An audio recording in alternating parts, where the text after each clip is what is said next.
Hi hello friends, എല്ലാ കൂട്ടുകാർക്കും പുതിയൊരു റിവ്യൂയിലേക്ക് സ്വാഗതം. അങ്ങനെ ജെറി സത്യം പറഞ്ഞ സത്യങ്ങളൊന്നും അറിഞ്ഞിട്ടില്ല കേട്ടോ. സത്യങ്ങൾ അറിയണ പോലെ ഇന്നത്തെ എപ്പിസോഡിൽ ലാസ്റ്റ് കാണിച്ചിട്ടുണ്ടെങ്കിലും ഓർമ്മശക്തി നഷ്ടപ്പെട്ടെന്ന് തന്നെയാണ് ജെറിയുടെ വിചാരം. ജെറി വിചാരിക്കും എന്തായാലും കിരണിനെ കിട്ടേണ്ടത് കിട്ടി, ഇനി അവൻ തല പൊക്കില്ല.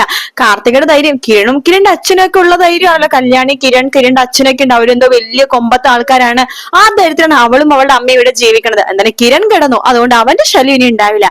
ഇനി അടുത്ത ശല്യം എന്ന് പറയുന്നത് ആ കല്യാണിയാണ്. അവള് പെണ്ണാന്ന് വിചാരിക്കേണ്ട, അവൾ നല്ല തന്റേടിയാണ്.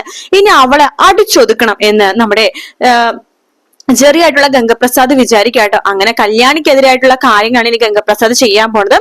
അങ്ങനെ നമ്മുടെ ജെറി ആണെന്നുണ്ടെങ്കിൽ കല്യാണിക്ക് ഫോൺ നമ്പർ കൊടുത്തിട്ടുണ്ടല്ലോ. അപ്പൊ ആ ഫോൺ നമ്പർ ജസ്റ്റ് ഒന്ന് വിളിക്കാന്ന് കല്യാണി വിളിക്കുമ്പോഴേക്കും ഫോൺ നമ്പർ തെറ്റായിട്ടുള്ള ഫോൺ നമ്പർ ആണെന്നാണ് പറയുന്നത്. അപ്പൊ കല്യാണി ഇങ്ങനെ കിരണിനോട് പറയുന്നുണ്ട്, കിരണേട്ട ഈ ഫോൺ നമ്പർ വിളിക്കുമ്പോൾ തെറ്റായിട്ടുള്ള നമ്പർ എന്നാണല്ലോ പറയണത്. ജെറിച്ചേട്ടന്റെ നമ്പർ പോലും അറിയില്ലേ? അതെന്താ കല്യാണി തെറ്റായിട്ടുള്ള നമ്പർ തന്നത്? ഇനി മനഃപൂർവ്വം തെറ്റിച്ച് തന്നതാണോ? അങ്ങനെ അവൻ ചാൻസ് ഇല്ല.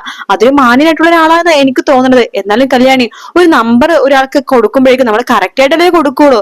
ഈ തെറ്റിച്ച് തന്നതുപോലെ എനിക്ക് തോന്നുന്നത്. എന്നാലും ജെറിയിൽ നമുക്കൊരു കണ്ണ് വേണം കല്യാണി. പെട്ടെന്ന് ഒരാളെ അടുക്കാനും സൗഹൃദം സ്ഥാപിക്കാനും സ്നേഹിക്കാനൊക്കെ തുടങ്ങിക്കഴിഞ്ഞാൽ നമ്മളത് ശ്രദ്ധിക്കണമെന്ന് നല്ലതാണല്ലോ. അത് കിരണിട്ടൻ പറഞ്ഞാൽ ശരിയാണ് എന്ന് കല്യാണിയും പറയണ്ട്. ജെറി ആണെങ്കിൽ അടുത്ത കുരുക്ക് ഗുണ്ടകളെ വെച്ച് കൊടുക്കാൻ പോണത് നമ്മുടെ കല്യാണിനെയാട്ടോ.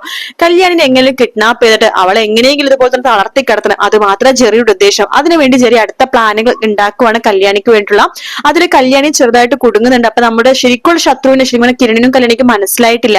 ഇവിടെ വിചാരം രാഹുലും പ്രകാശനും വിക്രമും കൂടിയാണ് ഇതൊക്കെ ചെയ്യണമെന്നാണ് വിചാരം. പക്ഷെ ജെറിയാണ് ഇതിന് പിന്നിൽ നിന്നുള്ള സത്യങ്ങളൊന്നും തന്നെ ഇവർ അറിഞ്ഞിട്ടില്ല കേട്ടോ. പക്ഷെ അറിയും, നമ്മുടെ കാർത്തിക വന്ന് ഹോസ്പിറ്റലിൽ വരുമ്പോഴേക്കായിരിക്കും ഈ സത്യങ്ങളൊക്കെ അറിയാൻ പോണത്. എന്നാലും കല്യാണിക്കുള്ള പണിയാണ് ജെറി പണിതുകൊണ്ടിരിക്കുന്നത്. അടുത്തത് കാത്തിരുന്ന് കാണാൻ. വീഡിയോ ഇഷ്ടപ്പെടുകയാണെങ്കിൽ ലൈക്ക് ചെയ്യാനും സബ്സ്ക്രൈബ് ചെയ്യാനും കമന്റ് ചെയ്യാനും മറക്കല്ലേ.